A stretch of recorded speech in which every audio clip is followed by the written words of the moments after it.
We're glad to have you joining us online today. We also have our beautiful in-studio audience. Let's applaud them. Yes.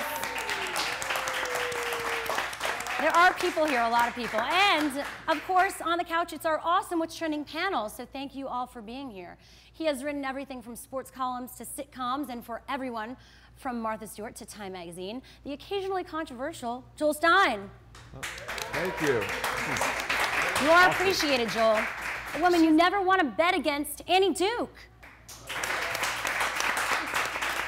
And the lovely lady letting us know what all of you are thinking throughout the show, Melissa June Rowley. Thanks, lady. Yes, we want all of you to be part of the discussion, so please join us in the chat room or tweet us at What's Trending. And remember to use the hashtag WWTLive. There you go. It's very easy. Now, Joel, thank you for making it here. I know you were stuck in the hurricane.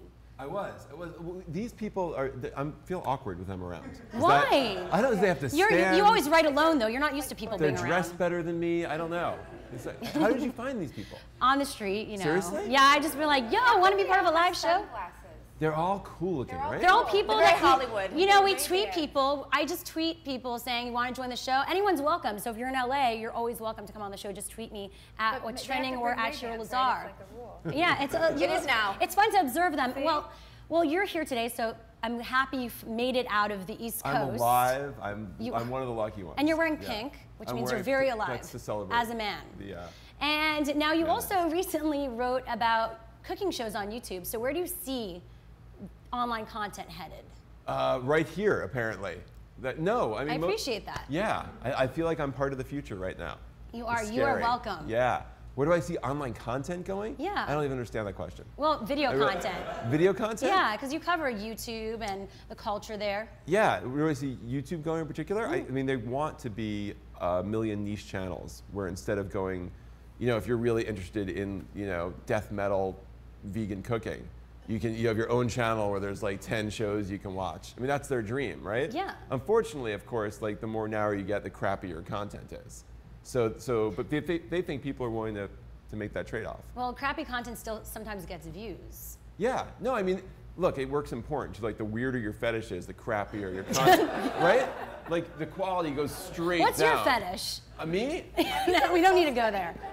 Oh, I've done a very full study. All right, so what else are you working on? Anything we could look forward to? I'm writing a book where I'm trying to learn how to be a man, which apparently is not by wearing pink shirts. Are you really trying to be a man? Yeah, I went and did like boot camp with the Army for 4 days, and I fought Randy Couture, and I hunted. Have you played poker with this lady? No. That's a real man can do that. No, I would never dare to. I play enough poker in Vegas and lose to normal, stupid tourists that I wouldn't play her. Yeah. Well, you now have the Epic Poker Tournament that you started. Yeah. Tell us about that.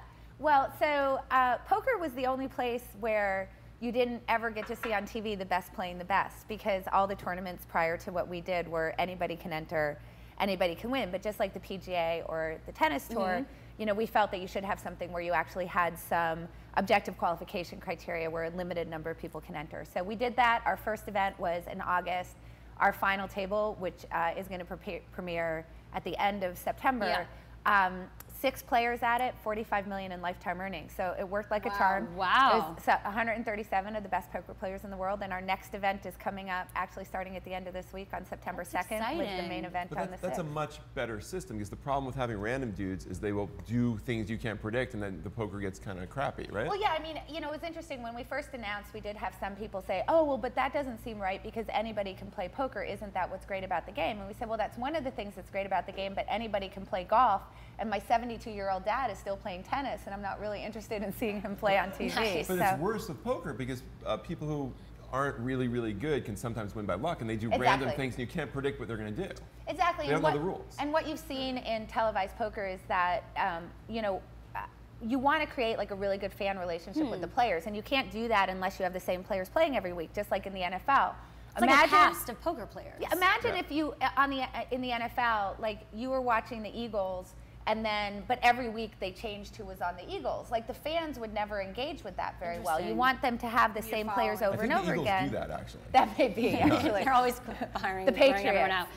Yeah, so you want to have the best in the world, and so that's what we've done, and there's qualification for it. So there's only 250 people who have league cards that are eligible to enter. We're expecting about half of those to come to each tournament because it's a lot of trouble. And you also have a book. I do. I actually, so to help you in Vegas, I have I just wrote a book called Decide to Play Great Poker. It's been out for 3 months, but actually is still #1 in the category on Amazon. Look at that. Congratulations so on that. Wow. It's been #1 for basically for like Why 3 would months. everyone want to decide to play poker? See, I'm not, and I'll be honest, I'm not a huge poker player. I get scared, I get anxious. Well, my book teaches you not to do that. That's the fun of it. That's the fun Maybe of it. I'm just not an anxious. You know, I it's don't a really great intellectual challenge, and a lot of the decision skills that come into poker are actually really useful for real life. So it's a very good skill to have, and they've actually shown that if you play poker through your life, you stay mentally sharp longer. Strategy. Good to know. Strategy. It's I like need some of those exercising the brain happening. muscle, right?